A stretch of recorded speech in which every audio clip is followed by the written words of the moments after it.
Yes. Night 2 at MSG.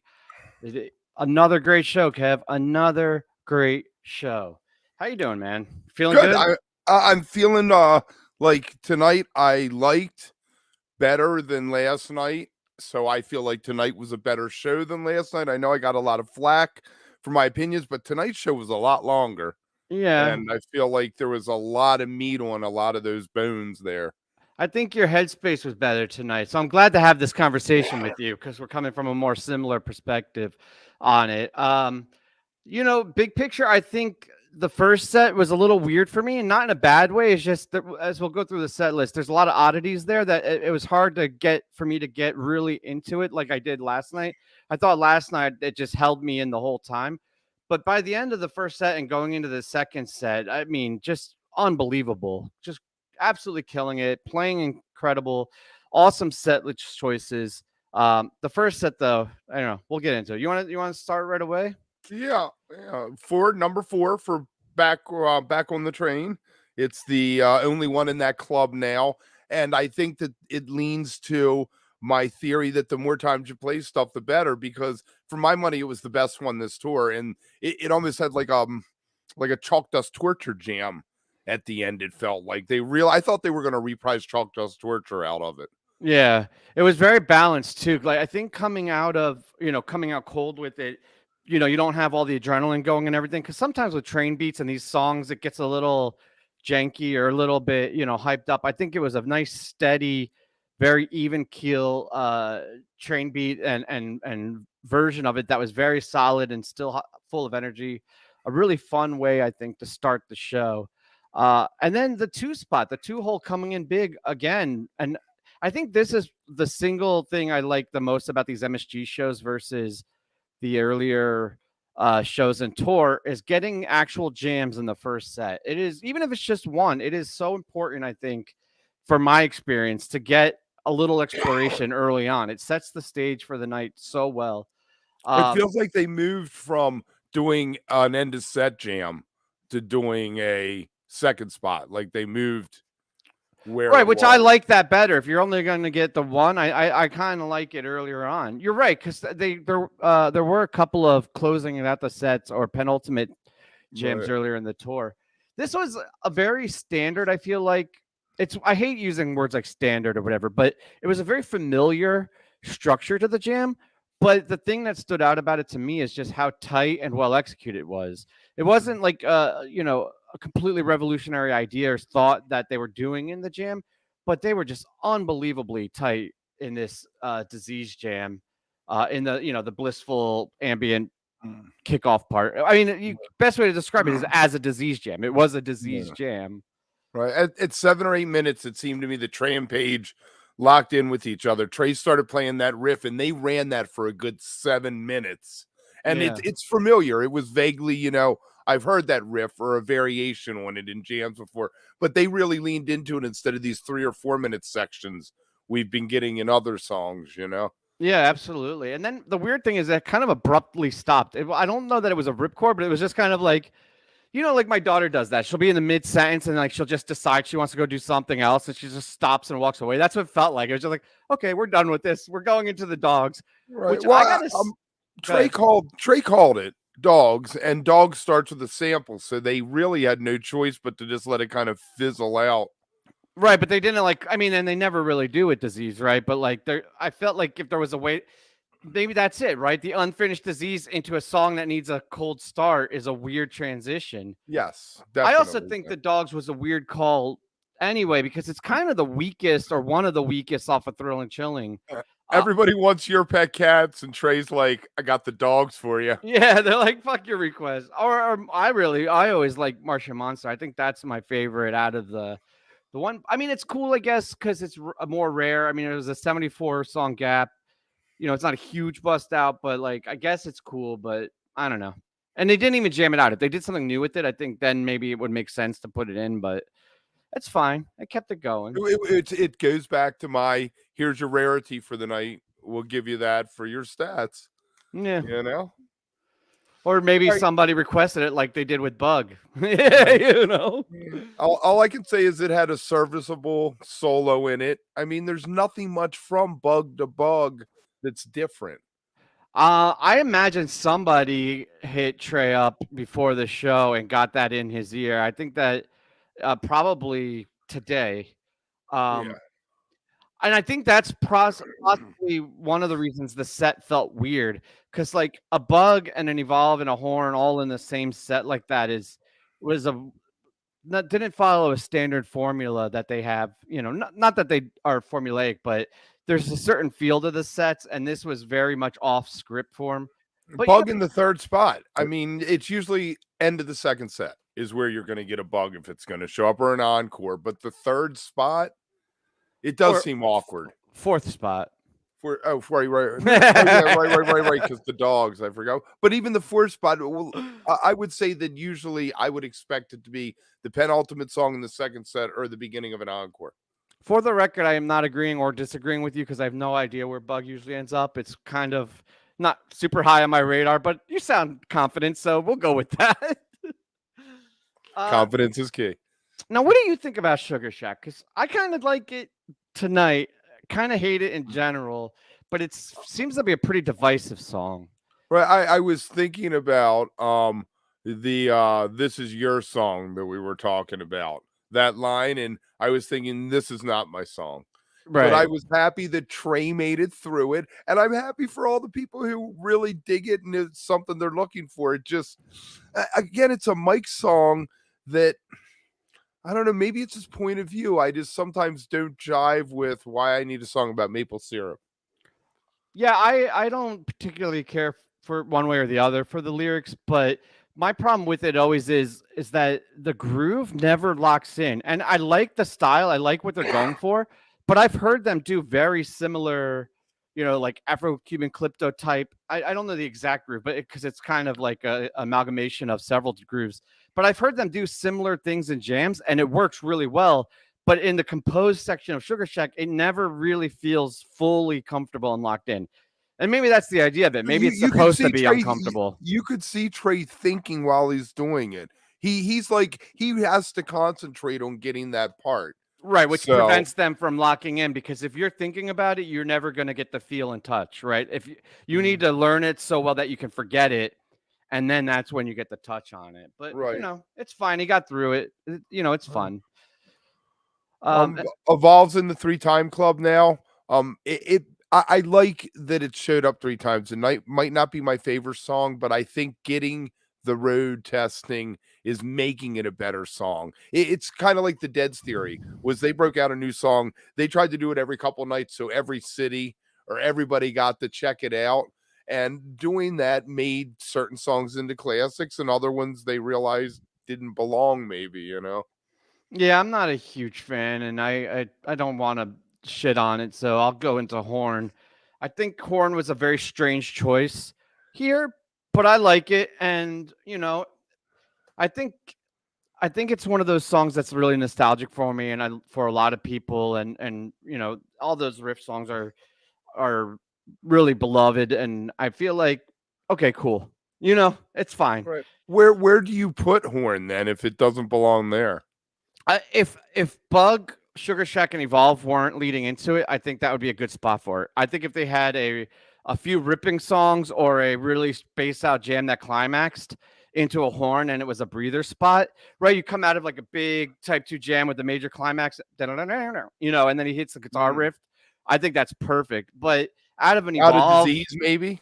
Yeah, like Out of the Disease, or like a Blaze, you know what I mean? Like any big jam vehicle. I just feel like out of those 3 songs, it just was, for me, I don't know, it just was a weird placement.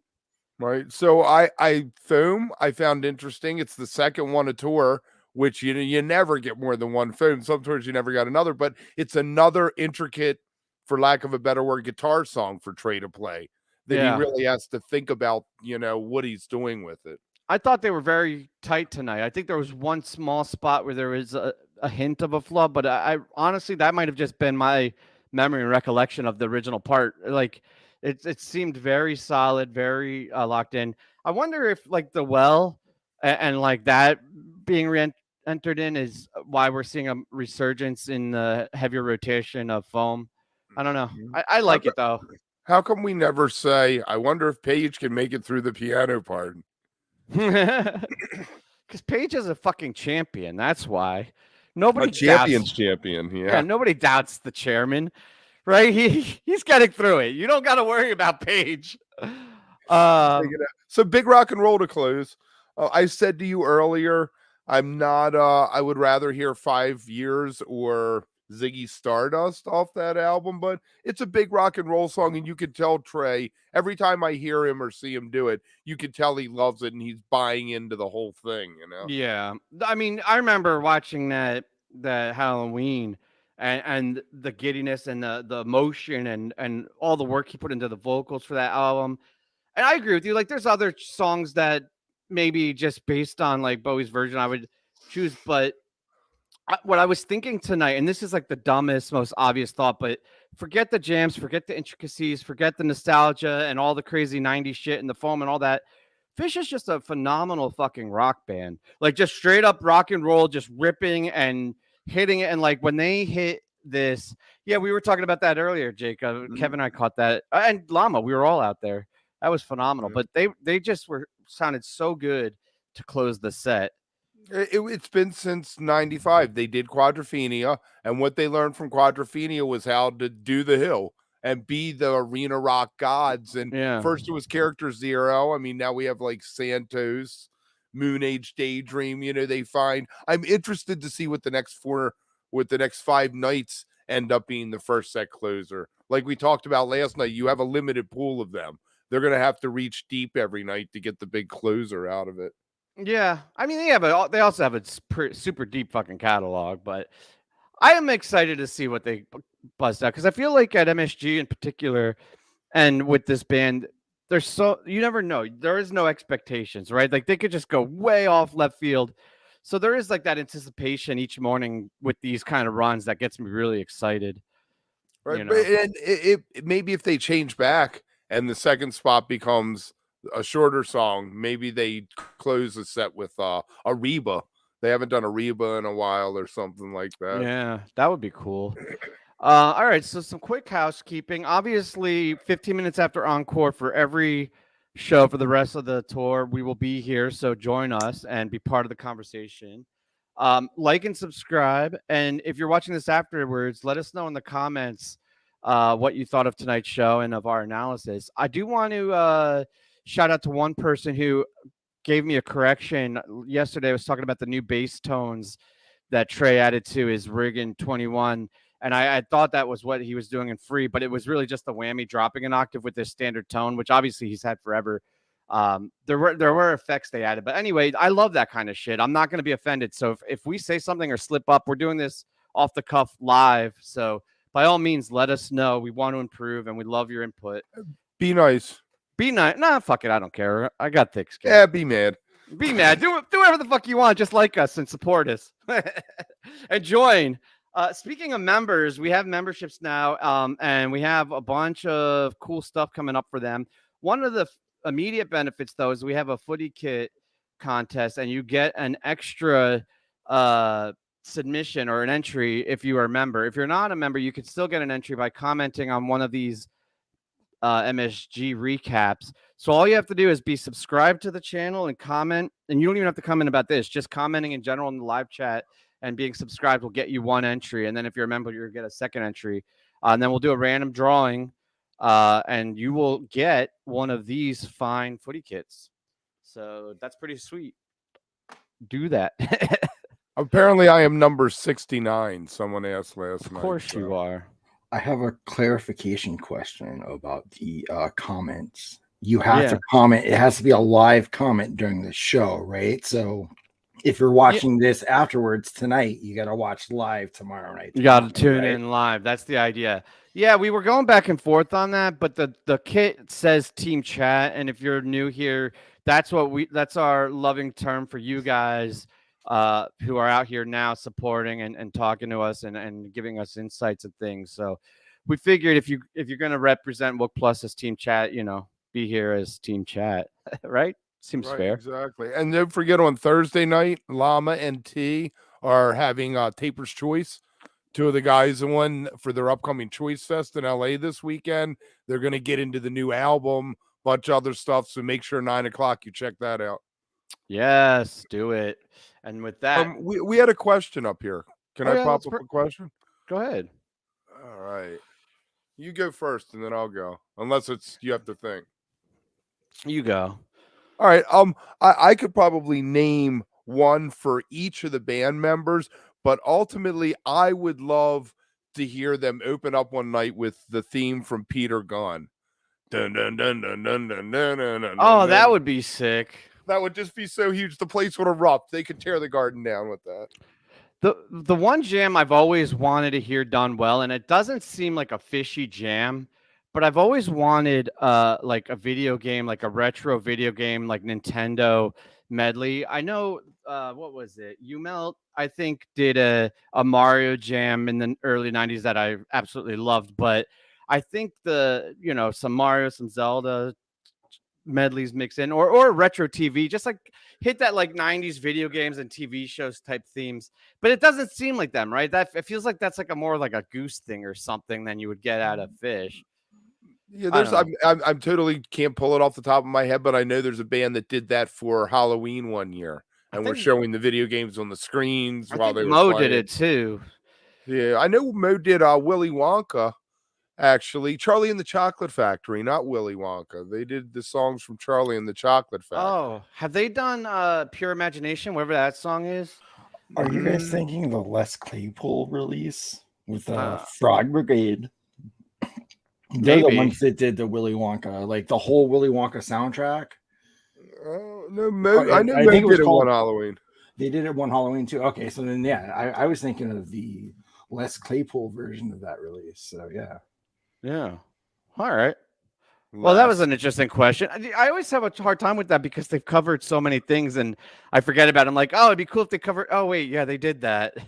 Right. But all right, let's get into the second set. We're here for a review. Sorry, Llama. I didn't mean to step on your toes there. This second set is woo. I know, man. Well, again, with the smaller setup, right? The Wedge was a nice, short, but sweet version of it. There were some stash teases in there. That was really the only notable thing I felt like. But then it got us into this Fuego. I was happy to see that your Vikings returned. That was sweet. Right. Yes. Let's jump into some of what it is. I'm gonna go and throw this out there to you because I think I pulled out each part. I feel like there were 5 or 6 distinct sections during this, like 4 or 5 minutes each. And I feel like somebody in the band was driving each one. Like at the 12-minute mark, Mike started doing stuff reminiscent of the second Down with Disease jam earlier in the night. And then in the fourth, it was Paige with the piano. And then at one time, Trey started bringing back the first part of the Down with Disease jam. It just seemed like it was so well crafted and they were so like laser focused. Like you said earlier about it, you play it so much, you know it. Oh, fuck off, Scoot. This is that's okay. This is the third Fuego. You know, we're getting it every 6 shows now. Before that, it was before MPP in 22, it was like every 15 shows. Yeah. So they're playing it all the time. They're getting it down. And 30 minutes, maybe they wasted 5 of it, but it was solid. Know, though. It was, I wouldn't even say wasted though, because they said that's a nice, jamnesia, like a nice patient pull you out. Like I think an important part of this type of music isn't just jumping right into this crazy musical intricate shit. Like some of it is what it does to you mentally. Like it gets you into a meditative state. It pulls you out of your settings. And I think that this had a lot of that in it. It's funny because every time on these after shows, when we get these monster jams, we did it with Tweezer and the Ruby Waves and everything. I always have my shorthand to describe each section. And I kind of gave up on it doing the way I did it. And then ended up just writing like, this is a very intricate and complicated arrangement because I don't think it was clean chapters. You're right. There were definite sections, but the sections melded into each other really nicely. And it was very difficult in words I think, to describe everything they were doing. I will say I loved the darker, the little bit of a darker tone at the start. It ended up getting a little more blissful, but we've had so much bliss. So every time you even get a hint of darkness in it, I think that's great. And the interplay was the best part. I mean, I'm not even going to give you a timestamp or a specific section, but the interplay between the band and in particular, Trey and Paige passing back and forth melodies to each other, it was just absolutely phenomenal. And then the return, holy shit! We've been talking about that all year, right, or all tour. But those returns where he just gently brings it in, and then the band has time to catch up and lock in. It's that 12 extra bars he's given them. It's made all the difference. Yeah, it works so well. We got a potential start stop woo section, but they didn't open it and stop it enough to allow the woos to get in. So it still gave you the cool rhythmic satisfaction without the cringy, wooing off time bullshit. I don't know if your description of cringy is fair. Trey likes That's audience. fair. Trey likes audience participation. He loves it. He was encouraging it the other night. He was clapping during Mound at the Man the other night, trying to get people to do the clap right. He likes them people woo, I think. Yeah. I know. So then we get the fourth Oblivion. And it wasn't as big as some of the others, but it's I know, but let me be a fanboy for a second, because I'm always the guy that, like, not always, but more often than not, and I hate to admit it, a lot of the new songs I'm a late adopter. It takes me a long time to get on the train with them, so to speak. But this one is an instant classic, in my opinion. From the first time I heard it, I was like, this is a good fucking song. It being a great jam vehicle this tour has certainly helped it, but a couple notes into it, coming out of that Fuego jam, I was like, I really, really like this song. Yeah, the jam was fine. It wasn't as, I don't think it was as right home about as the previous Oblivion jams, but it was a fun up-tempo dancey jam, and I thought it did its job and kept the energy going off that Fuego. But that's all. I just wanted to say how much I fucking love this song. No, I mean, the jam is built into what it is. I feel like they're similar, all of them. It's just the length, and whether, at 13 minutes, it was the point where Trey could have taken it for another 5 if he'd had to decide to call another key or something like that. But instead, he decided to go to a song that I think still is traumatic to some people after Halloween and 13. If you want to know who was in attendance in Atlantic City, ask them how they feel about Wingsuit. If they're still butthurt about it, that means they were at that show and they haven't gotten over it yet. I gotta say though, this version of it was album quality. Like, it was just really well played. I don't particularly. I want to say that I love or hate the song. I think it's fine. You know what I mean? I'm indifferent to it, but for what it is, it was played perfectly. Like, it sounded just like the studio version. They rehearsed it, or Trey did at least. Yeah, Trey they had it perfectly, I think. Nope. I know the solos, I mean, I don't even know if you call it a jam, but like the solo part, the Type 1 solo part was beautiful. Has a soaring guitar. Yeah, it's just beautiful. It is. It works like a lot of those songs, and I think it does get a bad rap about that, but it's also, if there were 10 songs like Wingsuit in the catalog, it would be number 9 for me, I think when I see it live, it sends me more than watching it on a webcast. I think there is a certain quality to it that can really like elevate, not to be like corny and like with the imagery of the actual Wingsuit, but there is something that like sends you with the way it's written and the chord structure and stuff. I don't know if that translates as well. It's a good Swain song when it's live. It's a good, like, just put your head back and have it all just like, whoa. What's up, Llama? I think it works great as a community song. Like, being there as a group of people in unison. Being on your couch alone, I don't think it translates as well. Yeah, no, that's fair. I think that's definitely adds to it or a part of that. Mm-hmm. And then we go into this 2001, and man, this is what I want out of a 2001. It had your standard funky build up, and then they went into this call and answer, and then it just got weird. It was off kilter. It was fully type 2, and it was fun. I liked this version of it. This was a nice micro jam, and I really dug it. Now, do you think that beforehand they had decided out of 2000, when we played 2001 tonight, we're going to throw in Cracklin Rosie afterwards, so the Hold Your Head Up was built? Because it sounded spot on, the transition from the jam they were into the theme for the minute there. This part was planned out. I know we've had that debate, how much is planned, how much is not. I think it's always a mix. I have always leaned more towards less of it's planned than you think, but I think this had to have been thought through and planned out. And you're right, they nailed it. And the second you hear "Hold Your Head Up," you're just like, "Fuck yeah!" Yes. I was wondering if they just, at first I was like, did they just end up here and they're just gonna boom pull the next song to close the set, S.A.N.T.O.S? Because obviously Fishman hadn't pulled up the lyrics before he went on stage. Right. Well, that's Fishman. What are you gonna do? So that was 397 songs of a gap, which is a pretty big fucking bust out. I think it was 20. Shows. Yeah. What? Oh, songs. Yeah, shows. Yeah, Sorry. you said songs. You know what I meant. I know. Well, obviously, you know what I meant. That you're the one that corrected me. Thank I want you. all of them to know. But yeah, almost 400 shows. That's pretty crazy. That's pretty crazy. Yeah. Yeah. I bet it was so cool to be there, whether you think it's cheesy or not, the song itself, with everybody singing Cracklin Rosie along with them, because everybody was singing along with them in the venue.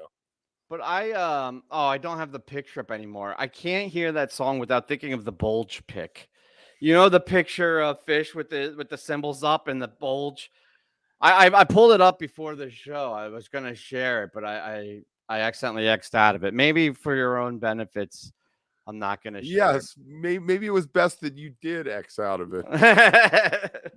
Can't be having bulge pictures up on your monitors during live streams. We're trying to be a little kid friendly. Yeah.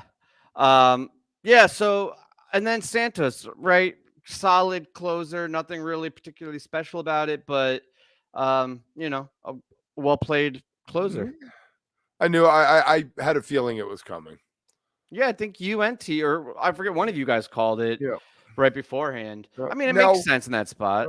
Now, everybody on Twitter, when we got to Farmhouse, was like, "Oh, everybody's groaning at MSG," and I know that you were at Dick's with me a few years ago, and I was all burnt out just sitting down for whatever the song before was. But when they played Farmhouse, I popped up because really is a fantastic little standalone song, and is an odd open and encore. It's a perfect place for it.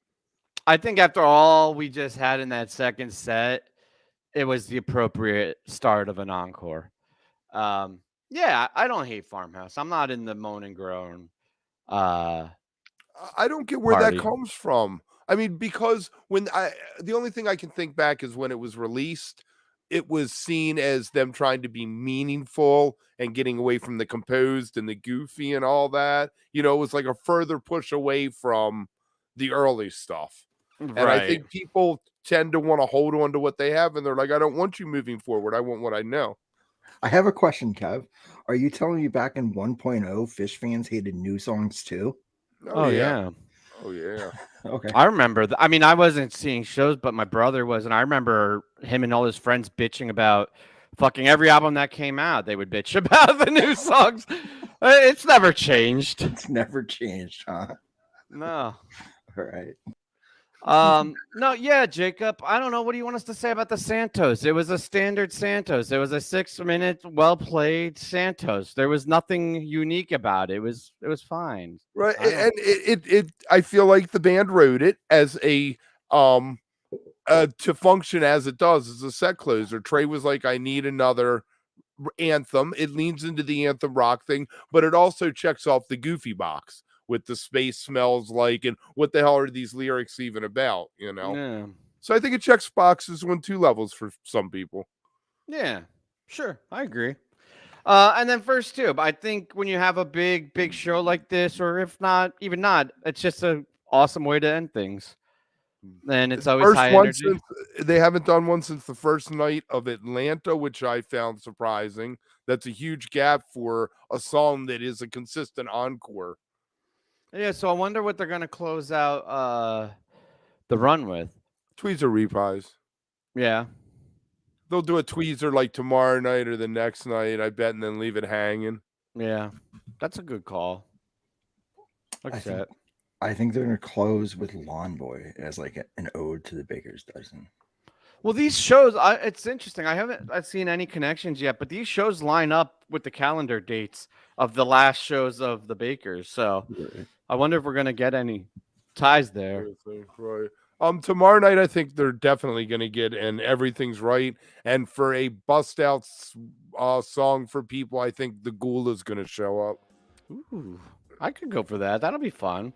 Well, whatever they play tomorrow night, remember to come here 15 minutes after Encore, and we will be here to break it all down with you.